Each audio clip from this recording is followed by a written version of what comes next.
Hello, hello, hello. Welcome, welcome. This is G. You're watching Allastrology. April full moon. The April full moon in Libra. It just goes right along with 2026. A full moon on April Fool's Day, April 1st, right? Why not? What the hell? Let's do this. So there it is, your full moon in Libra. And yes, it is at 12 degrees. So we will talk about that. We'll pull out more meanings other than it's a full moon and something or someone is ending. A cycle is coming to a close.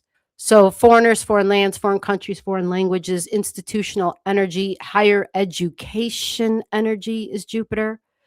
Airlines, traveling long distances, literally being on the plane, the searcher, the seeker, higher knowledge, people of the cloth, preachers, teachers, politicians, performers, performances, what's behind the screen there, what's backstage, what's really going on behind that door, what is the backroom deal, what's going on over across the pond. Full moon in balance, in the bridge, a full moon in partnership energy, personal and professional, an ending in partnership energy, personal and professional, an ending in equality and fairness of some sort.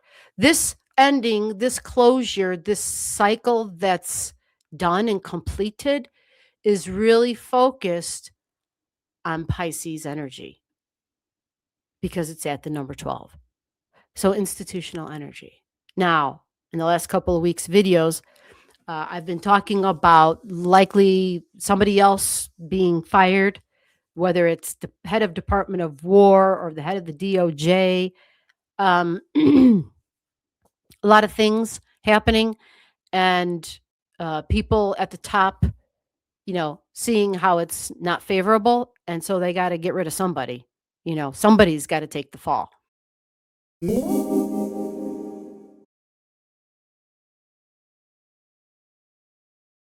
Libra has a lot to do with diplomacy. And when you're talking diplomacy, you're talking about people who deal with others in other countries as well, right? This can also be part of the justice system, lawyers and Lady Liberty. This can be part of that too. So definitely more institutional energy. And Libra energy represents contracts, professional contracts, but again, don't skip the personal part because Libra marriages, long-term commitments, and yeah, the equality, the balance, the harmony. When I looked at this, I started hearing elections, elections, elections in my head. And I got to look down here because we're dealing with group energy when we talk about elections. And lo and behold, we do have Pluto at 5. Now, that doesn't scream election energy, but it's Pluto in Aquarius, which does scream power moves within group energy and shocks and surprises.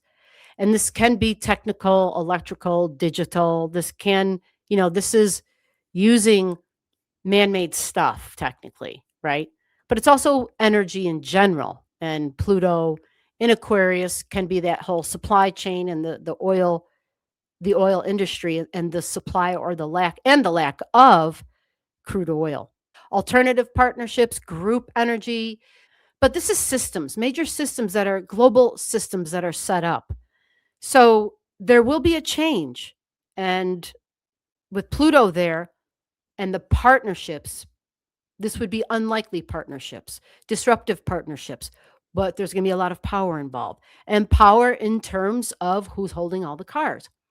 And whether the United States wants to recognize it or not, sure, they hold some cards, but the rest of the world has decided because the United States does not know how to cooperate, does not know how to, it's not willing to get along. It just wants to bark orders. So with that said, this would be an unlikely partnership of some sort that is very possible the United States isn't part of. It's possible. Now, the partnerships and Aquarius ends up squaring the Venus energy, the money and the values, the banking, the food, our creature comforts. It's a big, strong square. Now, technically, it's just a square. So it's not going to be a huge event for you in your life unless you have something in Leo, unless you have something in the Leo area of your chart or Scorpio area of your chart. But that can create strong T-square energy. And by transit up in the sky, we got nothing there.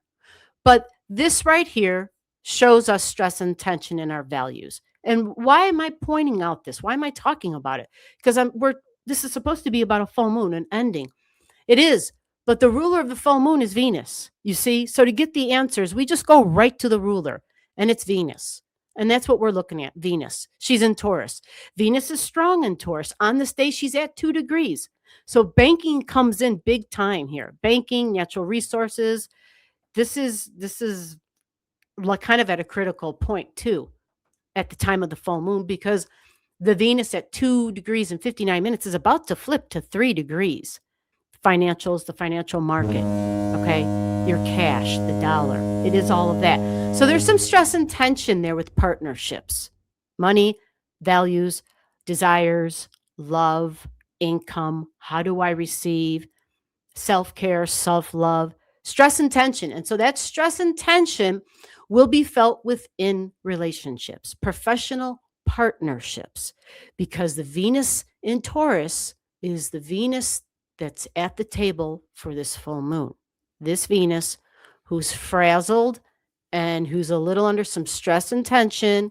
It's intense energy because after today, she's getting closer to Pluto by degree, because on this day she's at 2 and Pluto's sitting at 5. So we definitely have power moves following this full moon for this week. By the end of the week, where Venus is going to catch up to Pluto energy. At the time of the full moon, we have part of fortune sitting here at 5 degrees. We also have Ceres, Ceres, food in Taurus, sitting here at 6 degrees. And so technically, that is all squaring and being squared by partnerships for Juno. So this would absolutely be part of that big supply chain. Everyone keeps talking about the price of oil. The price of oil affects all your shipping. It's not just the oil sitting in a barrel and the gasoline in my car. Anything that gets shipped to you, anything that oil is used for, you follow? It's going to hike up the price of all of that. So basically, there's something here going on where there's some sort of a professional partnership that is ending, or at least a cycle within that partnership is ending, at least an agreement, a contract is ending. And I don't know enough about finances, and there might even be some whatever sort of agreements that are hanging out there that other people know more about. If you do, please add to it, comment it down below and let us know what exactly that is. Sometimes I find out later on trying to listen to economists. I'm like, oh, damn, that's what that was. There was some sort of a contract that was about to expire that I just wasn't privy to. But, somebody else may be. And so this personal and professional contracts and institutional energy is ending. Can it be peace and equality? It can be, because the Venus is stressed. She's getting squared in partnerships and getting squared by those of intense power, like oligarch type of energy, authoritarian type of energy, even extreme energy, Pluto and Aquarius. 1 and 5 degrees of the fixed signs, stress and tension for this whole week, actually, because it's going to take Venus that long to make her movement. But significant one-on-one relationships, the full moon itself is at 12. What is ending in your life? You want to look for the 12 degree in Libra to see if this full moon is going to affect you like on a large scale, because this means you're connecting all the dots. You've got the full moon thing. You've got something in the fixed signs at between 0 and 5 degrees, or 0 and 6 degrees even. For those who have all the things I'm talking about, then it's a bigger deal for you. It's more personal for you. Okay. So significant one-on-one relationships. This could be your employer. This could be if you have engaged the services of a lawyer, because this is lawyer energy, Lady Justice, Lady Liberty, personal and professional partnerships and relationships. So the orb for the full moon, because I have nothing in the chart here, there's nothing by transit around this full moon. It's just 12 degrees. All right. So we're going to set it 2 degrees before, 2 degrees after. You're having an ending and a closure. If you have objects in Libra, and that could be a house cusp line, that can be a part of fortune, this can be Arabic lot, between 10 and 14 degrees. Between 10 and 14 degrees of Libra, if you've got something there, then you're having closure and an ending. I got something at 18, and I have something at 10. At 10, I have a midpoint at 10 degrees in Libra, and it's that means it's conjunct. That means it's conjunct this full moon. That's what that means. So for me, I am having an ending. I definitely am. And knowing the degree I'm having, right? Because I have something at 10, well, that's got to do with some of my long-term goals, professional relationships, professional partnerships. And honestly, I already got something in the mail about a week ago that I can pinpoint that connects directly to this from a law office. And so it makes sense because it's 10 degrees of Libra. It's professional, long-term goals. It lines up. What do you have? Do you have anything between 10 and 14 degrees of Libra? If you do, then the full moon is a thing for you. Okay. And for me, I know it's going to be a definite thing because I don't have something just at the full moon degree. When I look in my chart between 0 and 5/6 degrees of the fixed signs, I have multiple things. I have stuff in Taurus. I have stuff in Scorpio. I have my IC, and I even my fourth house cusp line, and I even have my midheaven, 0 degrees of Aquarius. So I have multiple things, which makes sense as to why I'm already getting objects in the mail that explain to me, like, oh, so that's a little bit of this. You follow? So just use that maybe as an example, and let me know down below what you think this is going to end up being for you in your chart, or how this is going to look.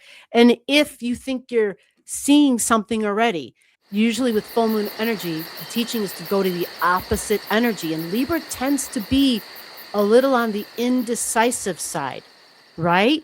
It's like, oh, I can't make up my mind. I can't make a decision. Whereas you go to the opposite end of this energy, and it's Aries, and it says, but I'm going to take action. So the idea is to not sit in a vulnerable spot where we feel like, well, God, I can't make up my mind. I can't make a decision. And when we don't do that, then decisions get made for us. You see? So typically, to kind of, do something with this full moon energy instead of sitting and feeling like a victim, like I can't do anything about it, the teaching is to do something. And maybe the doing something is taking the Aries energy, grabbing that ram by the horns, and getting a hold of the ego, maybe, and being able to be the pioneer and take the first step forward, but to leave the childish ways behind, to let go of the ego energy. And the compromise, hopefully the compromise, or the willingness to a compromise while taking actions at the same time, not just giving up and throwing everything out, and not sitting there and feeling like a victim, but being courageous and passionate, and saying, I'm going to take action on this.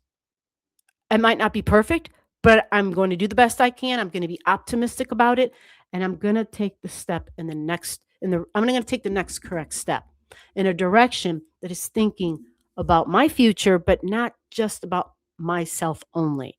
I really am trying to think about what is good in terms of partnerships, without without harming another. May we just move forward in a way that is with a pioneering spirit, where we're acknowledging and recognizing My freedoms are important, and so are yours.